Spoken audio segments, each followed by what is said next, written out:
Dickson downed 4 of his punts inside the 20 and 2 inside the 6 in a performance that left Seattle coach Pete Carroll seeming in awe. "Oh my gosh, what a kicker, man, what a kicker," Carroll said. It was a recipe that seemed ripe for a history-making performance. Seattle's booming rookie punter Michael Dickson playing his first game in the light air of Denver's Broncos Stadium at mile-high altitude 5,280 feet. And indeed it was, something that might have gotten somewhat lost in the disappointment of Seattle's 27-24 loss to the Broncos. Dickson, drafted in the 5th round by Seattle last April, finished with an average of 59 yards on 6 punts and a net average, which is the yards of the punts minus the yards of the returns, of 57.5 yards. The first mark was the second best in Seahawks history for a punter with 4 or more punts in a game.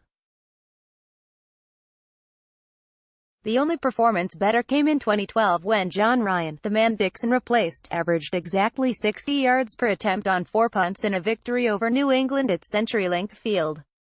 The net average, meanwhile, was a Seahawks record and the second best in NFL history, trailing only the 59.5 of Ron Stark of the Colts against Houston in 1992.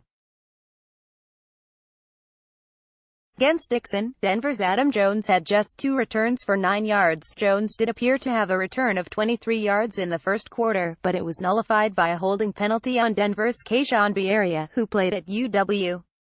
Dickson had 4 of his punts downed inside the 20 and 2 inside the 6 in a performance that left Seattle coach Pete Carroll seemingly in awe.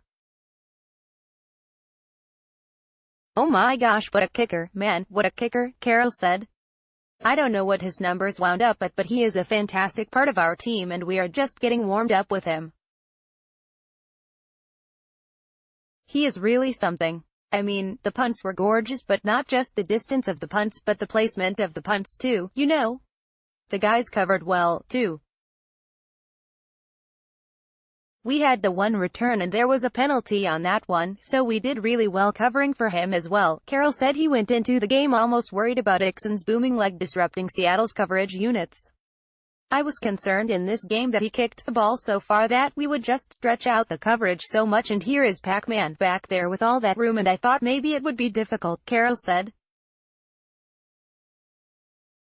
"But our guys did a really good job there." One who stood out was Akeem King, who was activated off the practice squad Saturday and had an open field tackle on what was maybe Dickson's one slightly off punt, a line drive 46-yarder in the second quarter, to keep Jones to a 9-yard gain.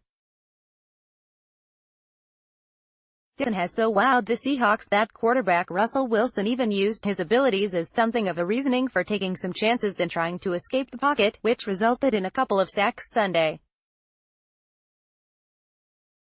"I think that when it's 3rd down and 3 or 4 yards to go, I've spun out and made a lot of plays.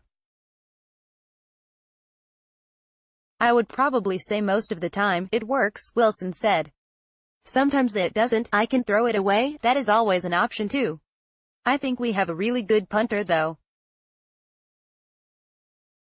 Good thing is he can kick it all the way at the end of the field, so I take my chances." Had the Seahawks won, then they could have literally had the last laugh when it came to Dickson being drafted, which in case you've forgotten involved the Broncos.